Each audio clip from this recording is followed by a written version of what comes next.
Sekitar 2 tahun yang lalu itu ada seorang subscriber saya yang hampir di setiap video saya itu muji-muji saya bahwa saya cerdas lah, bahwa saya hebat lah, bahwa analisisnya bagus lah, dan lain sebagainya. Sampai suatu kali ketika saya membuat sebuah video bahwa di Eropa tidak pernah ada, atau sampai sejauh ini tidak ada gelombang mualaf massal besar-besaran di mana orang-orang Eropa berbondong-bondong masuk Islam, di Amerika Serikat berbondong-bondong masuk Islam dan sebagainya. Saya menyangkal itu. Saya katakan bahwa datanya tidak pernah seperti itu. Saya katakan bahwa di Amerika Serikat dari tahun 2021 sampai tahun sekarang tidak ada pertumbuhan muslim secara signifikan. Yang ada itu adalah belum sampai 1% sampai sekarang. Dan kalau misalkan Baraya melihat, misalkan justru banyak orang-orang Islam di sana yang menjadi murtad atau keluar dari agama Islam, sama seperti agama-agama yang lain di negara-negara yang sudah maju. Demikian yang ada di Amerika Serikat, demikian pun yang ada di Eropa. Saya katakan seperti itu. Nah, si subscriber yang tadi muji-muji saya itu langsung marah.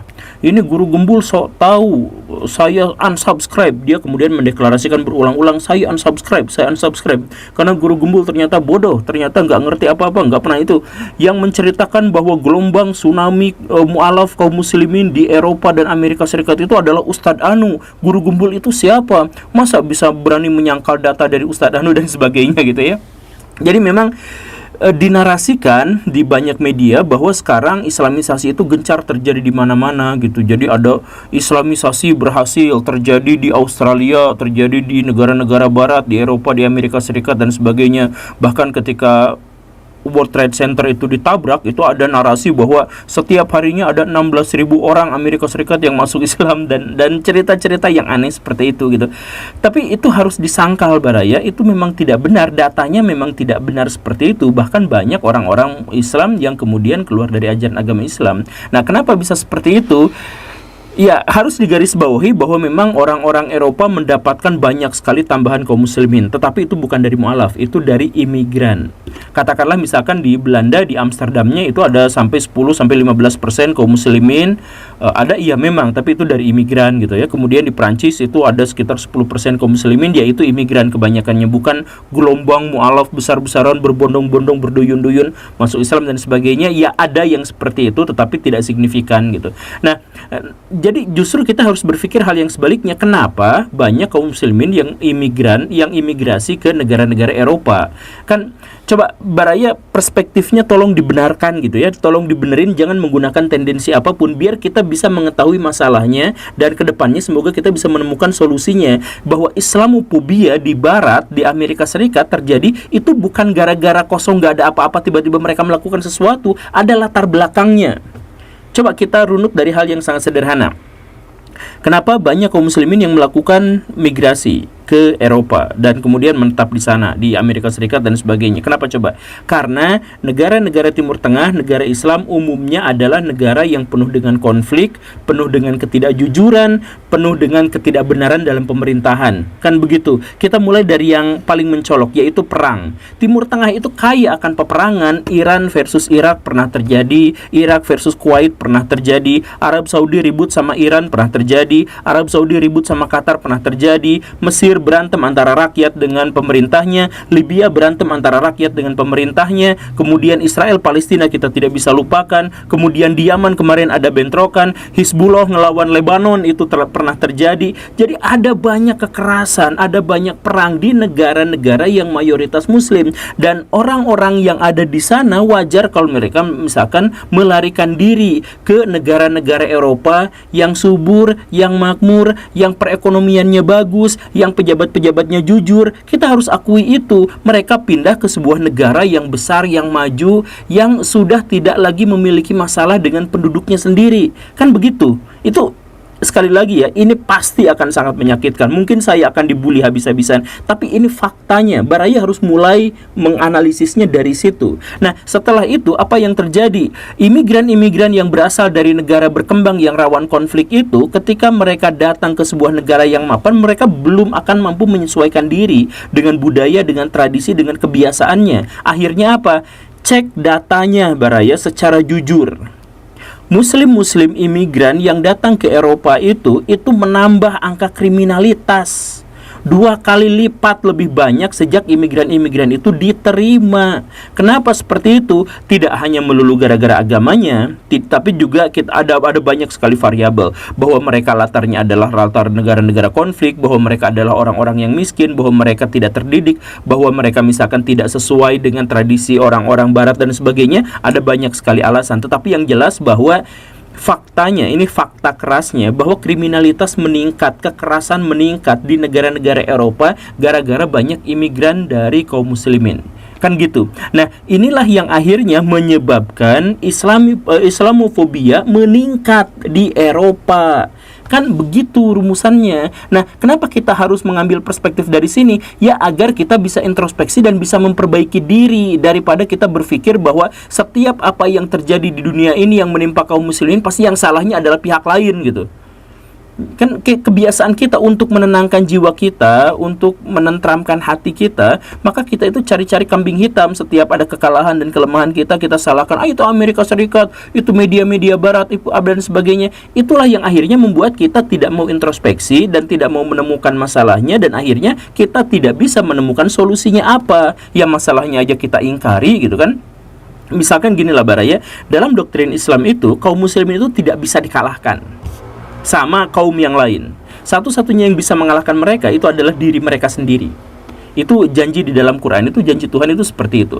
Makanya kalau misalkan sekarang kaum muslimin itu ada Islamofobia, dilecehkan di mana-mana, dihancurkan, kemudian memang kalah, nah itu bukan karena sama orang asing, tapi gara-gara mereka sendiri tidak mau introspeksi. Itu akui saja dari situ, agar kita bisa memperbaiki diri. Nah, si ustadz yang tadi itu yang mengatakan bahwa kaum orang-orang Eropa berduyun-duyun masuk Islam, sehingga tahun sekian insya Allah akan islamisasi berhasil dan sebagainya, itu kenapa banyak yang melakukan seperti itu? Karena kenapa mereka berani memanipulasi data gitu.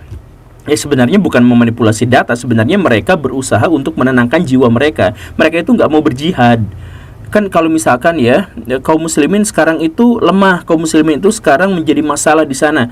Nah, itu kan ladang kita untuk berjihad, untuk memperbaiki diri, memperbaiki kawan-kawan kita sesama kaum muslimin dan sebagainya. Tapi daripada melakukan seperti itu, ya diomongin aja cerita-cerita yang meninabobokan agar kaum muslimin itu tiduran dengan santai, nonton TikTok dengan santai, dan kemudian bercuap-cuap bahwa kaum muslimin adalah rahmatan lil alamin. Kan begitu. Kalau misalkan Baraya tidak percaya dengan data-data itu, Baraya cek kemarin di Indonesia, orang-orang berusaha untuk membantu orang Rohingya. Dan apa yang terjadi? Orang-orang Indonesia sendiri yang marah-marah, ternyata orang Rohingya itu seperti itu. Kan begitu ya. Jadi bukan berarti selama kaum muslimin itu berarti dia pasti baik ya, belum tentu juga gitu. Yang jelas itu adalah kalau kaum muslimin beragama dengan baik, maka dia pasti menjadi orang baik. Tapi masalahnya apakah kaum muslimin itu beragama dengan baik? Saya jelaskan begini Baraya, sekitar tahun 1100 itu ada seorang ulama yang nangis-nangis, resah, sedih, ketakutan, panik, dan rasa sakitnya itu, penderitaannya itu hampir membuat dirinya meninggal dunia gara-gara stres dan depresi pada waktu itu. Apa yang dia keluh kesahkan pada waktu itu yaitu kenapa kaum muslimin meninggalkan agamanya. Keresahan itu kemudian mendorong dia untuk selama 2 tahun menulis sebuah kitab yang sangat fenomenal, yang sampai sekarang selalu dipajang sama ustadz-ustadz kampung kalau lebaran, yaitu apa? Kitab Ihya Ulumuddin. Dan orang yang tadi sedang resah itu namanya adalah Abu Hamid Al-Ghazali, Hujatul Islam. Nah, Al-Ghazali itu bertanya-tanya kenapa kaum muslimin tidak belajar agama, tidak mendalami ilmu agama. Makanya dia bikin kitab Ihya Ulumuddin, membangkitkan kembali ilmu-ilmu agama, menghidupkan kembali ilmu-ilmu agama. Karena di tahun 1100 itu dia melihat tidak banyak kaum muslimin yang belajar agamanya. Nah, keresahan itu sampai sekarang masih terjadi. Jadi kaum muslimin itu nggak belajar agama sama sekali, dan itu akhirnya merusak tatanan dunia gitu. Lah, kan belajar agama kita di sekolah, di pesantren, enggak Baraya? Jadi coba ini cek ya. Silakan Baraya setuju atau enggak, tapi berargumentasi, bukan menghujat ya. Silakan cek begini rumusannya. Apakah Baraya pikir kalau Baraya di pesantren kemudian belajar nahu sorob itu adalah belajar agama, ilmu agama? Ya enggak. Nahu sorob, fikih, balagoh, mantik, usuludin itu bukan ilmu agama. Karena apa? Karena itu ilmu buatan manusia. Fikih itu buatan misalkan Abu Hanifah, yang betapapun luar biasanya beliau, tetap beliau itu adalah manusia. Ketika beliau menciptakan ilmu fikih, Ya, ilmu fikih itu sangat berfaedah, sangat bermanfaat, tapi itu bukan ilmu agama. Ilmu usul fikih yang mencetuskannya adalah Imam Syafi'i misalkan, ya tetap yang itu ilmu itu adalah ilmu dunia karena tidak diajarkan sama Nabi, itu adalah hasil produk dari kebudayaan. Begitupun dengan ilmu tafsir, hasil produk kebudayaan dan lain sebagainya. Jadi ilmu agama yang dimaksud itu siapa? Ini menurut Al-Ghazali ya. Ilmu agama yang dimaksud itu adalah belajar ikhlas, ilmu waro, ilmu rendah hati, ilmu adab yang tinggi, ilmu bersemangat yang tinggi, ilmu tidak mau sombong sedikit pun, ilmu tidak mau ujub sedikit pun, ilmu dekat dengan Tuhan, ilmu ikhlas, ilmu sabar. Nah, itulah yang dimaksud dengan ilmu agama. Yang kemudian sama Imam Al-Ghazali disebutkan kenapa sekarang kita tidak lagi belajar ilmu-ilmu itu. Yang belajar adalah ilmu fikih, ilmu apa? Ilmu itu adalah ilmu yang baik karena ilmu itu adalah ilmu untuk mengantarkan kita memahami agama. Tetapi dia bukan ilmu agama. Ilmu yang agama itu yang tadi itu. Belajar ikhlas, belajar tawadu. Nah itu. Sekarang kan tidak, Baraya banyak datang ke pesantren belajar fikih tapi ngerokok. Kenapa? Ya kan rokok itu menurut fikih ada yang makruh, ada yang apa? Ya bukan itu. Ketika Baraya ngerokok di depan umum atau di depan orang lain gitu, itu kan sebenarnya tidak beragama karena tidak beradab. Karena apa? Karena dia tidak berempati kepada orang lain. Kan empati itu bagian dari ilmu agama. Ilmu agamanya gak ada, gak dipakai. So, coba Baraya misalkan datang ke sekolah-sekolah IT misalkan Islam terpadu, Baraya datang ke ya yang semacam itu, gak diajarin ilmu sabar, ikhlas, tawadu, tidak sombong. Makanya apa? Banyak di antara kaum muslimin yang dalilnya banyak di antara kaum muslimin yang jago banget berdebat, banyak di antara kaum muslimin yang jago sekali ceramah, tapi gak ada ilmu agamanya gitu. Ya ada itu hanya hafalan-hafalan, hanya riwayat-riwayat gitu. Padahal Imam Malik dari zaman dulu juga sudah mengatakan bahwa kepangkatan seorang ulama itu bukan dari banyaknya dalil yang dia hafal, tetapi dari hati yang telah tercerahkan, cahaya dalam hati, kan begitu. Ya ilmu agama itu ilmu kita bisa ikhlas, bisa memberikan kepada orang lain sesuatu dan kita bisa berbahagia atas kebahagiaan orang lain, kita ikut menderita atas penderitaan orang lain. Ilmu agama itulah yang sekarang tahun 1100 menurut Imam Al-Ghazali telah hilang. Makanya dia bikin kitab itu gitu.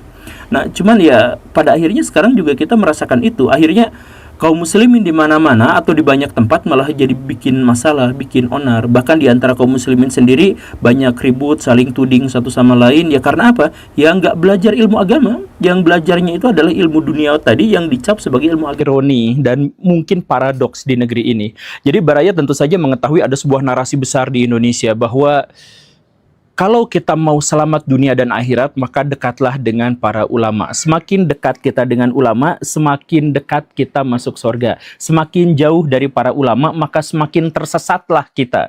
Kita akan jadi orang yang sesat, kita akan jadi orang yang zolim, kita akan jadi orang yang terpinggirkan dalam agama kalau kita jauh dari ulama. Begitu kan? Saya pikir itu adalah sebuah narasi yang umum diterima oleh masyarakat kita, tapi apakah Baraya sadar bahwa di dunia nyata hal yang terjadi itu justru adalah hal yang sebaliknya? Semakin Baraya dekat dengan ulama, maka semakin besar potensi Baraya akan tersesat. Dan semakin jauh Baraya dari ulama, maka semakin besar kesempatan Baraya untuk lepas dari jalur ketersesatan. Kok bisa seperti itu? Saya jelaskan argumentasinya. Begini Baraya, kalau Baraya adalah orang yang sangat baik, Baraya suka menyantuni fakir miskin, Baraya juara Olimpiade Sains, Baraya menjadi penemu dan memberikan kontribusi positif buat para petani, buat para pengusaha. Pokoknya Baraya itu adalah orang yang baik, santun, sabar, baik hati, tidak pernah kena skandal dan sebagainya. Dan Baraya adalah orang yang sangat dekat dengan Ustadz Khalid Basalamah, misalkan ya. Maka Baraya tetap akan dituding sesat. Betapapun kebaikan Baraya kayak gimana, Baraya akan dituding sesat. Karena apa? Karena musuh-musuh Ustadz Khalid Basalamah itu banyak dan mereka menuding Ustadz Khalid Basalamah dan siapapun yang dekat dengannya itu pasti adalah orang sesat. Begitu kan? Sebaliknya, Baraya adalah orang ahli maksiat. Baraya tukang judi, Baraya tukang zina, Baraya mabuk-mabukan. Tapi Baraya tidak akan disebut sesat kalau Baraya tidak berafiliasi dengan kelompok tertentu. Misal ya, Pak Bahlil, misal ini mah bukan menuduh, tapi misalkan Pak Bahlil itu adalah orang yang suka zina, orang yang suka mabok, orang yang suka cabul, misalkan begitu. Dia tidak akan dituding sesat. Tidak akan. Kalau dia tidak berafiliasi atau tidak menegaskan identitas kelompok dengan agama tertentu atau dengan kelompok agama tertentu. Gitu kan? Coba ada artis-artis yang berzina, yang kumpul kebo, yang tukang fitnah, yang tukang ngejelekin orang. Gak pernah mereka dituding sesat dan menyesatkan. Yang dituding sesat dan menyesatkan itu adalah orang apa? Orang yang baik tapi dekat dengan ulama. Orang yang baik tapi dekat dengan Ustadz Adi Hidayat, itu bisa kena framing, wah ini mah orangnya gini. Nggak, karena Ustadz Adi Hidayat sendiri kan ya memang kontroversial. Makanya coba silahkan cek ya, saya sebutkan beberapa daftar ulama atau dai yang terkemuka di Indonesia. Saya sebutkan ya, Ustadz Abdul Somad. Nah, itu ada yang menudingnya sesat karena tidak pakai jenggot. Kemudian Ustadz Adi Hidayat itu sesat karena mentolerir adanya musik. Kemudian Habib Ja'far dianggap sesat karena apa? Karena orang Syiah laknatullah alaih. Kemudian A'agim itu dianggap sesat karena mengajarkan sufisme yang ngaco. Kemudian ada Ustadz Khalid Basalamah sesat karena dia Wahabi. Kemudian Ustadz Felix Xiao itu sesat karena dia HTI. Kemudian Gus Baha itu sesat karena dia mencampurkan antara sufi yang aneh-aneh dengan feodalisme Jawa. Kemudian Buya Syakur itu juga sesat karena dia liberal. Quraisy Shihab itu sesat karena anak-anaknya tidak berhijab, dan lain sebagainya. Nah, tudingan-tudingan sesat itu justru adalah tudingan kepada para ulama, pada orang-orang yang dekat dengan agama. Baraya cek konten-konten YouTube itu ya yang banyak gitu. yang aku ustadz, yang aku santri, yang aku banyak sekali di Indonesia. Nah, isinya itu bukan ajakan untuk ngajak melakukan hal yang baik, bukan untuk menjauhi kemaksiatan, bukan, tapi nah kelompok itulah yang sesat dan menyesatkan. Orang ini telah kafir, orang ini dan sebagainya. Salafi tahu apa? Wah, yang nganu mah selalu seperti ini dan sebagainya. Jadi mereka itu bukan fokus pada kemaksiatan, bukan fokus pada kebajikan, bukan fokus pada nilai-nilai agama, tapi penafsiran kelompok mereka pada agama. Jadi benar dan salah bukan terkait dengan kemaksiatan, bukan terkait pada dosa, tapi terkait pada pemikiran seseorang. Baraya, orang Syiah, bisa diusir dari kampung halamannya, walaupun Baraya sama sekali tidak melakukan tindakan jahat. Tapi kalau Baraya maling besi di Madura, itu Baraya masih ditolerir sama masyarakat. Gitu. Nah, kenapa bisa seperti itu? Kenapa ada fenomena aneh yang seperti itu? Ya karena sudah sering saya paparkan bahwa orang-orang di seluruh dunia Islam, khususnya di Indonesia sekarang, mereka tuh punya penyakit asobiyah. Penyakit ini adalah penyakit yang paling dibenci dan salah satu dosa paling besar dalam ruang lingkup Islam, yaitu fanatik golongan. Mereka marah karena golongan, mereka berbakti karena golongan, bukan karena agama, bukan karena nilai-nilai kebajikan, bukan karena nilai-nilai moral. Seperti yang dijelaskan kemarin-kemarin itu, ketika ada korupsi haji, semuanya diam-diam saja karena korupsi. Ketika ada aksi terorisme, semuanya diam-diam saja. Karena apa? Karena terorisme. Ketika ada pencabulan, ada penyimpangan seksual, semuanya bungkam, semuanya diam. Tapi bagian kelompoknya dituding, itu marahnya bisa sampai menggeruduk instansi media yang sangat besar. Semua kemaksiatan tolerir. Tapi kalau pemikirannya berbeda dengan kelompoknya, itu kriminal yang bahkan bisa mendorong seseorang melakukan pembunuhan, fitnah, persekusi kepada pihak yang dianggap menjadi lawannya. Coba Baraya ingat-ingat kasus Gus Dur. Gus Dur itu pernah dituding sesat dan menyesatkan. Apakah gara-gara beliau korupsi? Bukan. Apakah gara-gara beliau cabul? Bukan itu. Tapi gara-gara apa? Gara-gara pemikirannya dianggap liberal. Dia buta matanya, dia buta hatinya, dan dia sesat dan menyesatkan. Bukan karena tindakan kriminal, tapi gara-gara dia itu pemikirannya berbeda. Coba Baraya cek, misalkan ada Ustadz Firanda gitu ya, yang suka dakwah ya gitulah. Kenapa dia dianggap sesat dan menyesatkan dalam agama? Apakah dia pernah tersandung kasus korupsi? Tidak. Apakah dia pernah mencabuli santrinya? Juga tidak. Apakah dia pernah malakin orang? Juga tidak. Nah, tapi dia dianggap sesat, menyesatkan, dan berbahaya itu karena pemikirannya berbeda dengan kelompok. Begitu. Baraya cek, mau Gus Baha, mau Ustadz Felix Xiao, dan para pengikutnya, itu lebih berpotensi dituding sesat daripada ahli maksiat yang sesungguhnya. Inilah yang melatari alasan kenapa semakin religius sebuah negara, semakin susah dia untuk maju. Semakin religius sebuah negara, semakin besar angka korupsinya, semakin besar angka kriminalitasnya, semakin besar pelecehan terhadap kemanusiaannya. Di Indonesia, di Timur Tengah, katanya Islamnya sangat kuat, tetapi apa? Korupsinya merajalela. Di Amerika Selatan, Amerika Latin, itu Katoliknya kuat sekali, tapi apa yang terjadi di sana? Kartel narkobanya gila-gilaan. Ya karena apa? Karena agamawan-agamawan sekarang itu fokus untuk mengomentari pemikiran orang lain, menghakimi pemikiran orang lain, tapi bukan menghakimi perbuatannya. Baraya punya pemikiran aja, punya pemikiran. Itu dihakimi sama orang lain. Emang apa sih hak dia untuk menghakimi pemikiran kita gitu? Coba, apa kan cuman pemikiran, cuman berpikir, tapi mereka itu langsung menghakimi ini gini, ini gini, ini gini, ini masuk neraka, ini masuk surga, ini dan sebagainya, tanpa ada kaitan dengan kriminalitas tertentu. Ustadz Quraisy Shihab atau Kiai Quraisy Shihab gitu misalkan, atau Habib Quraisy Shihab gitu.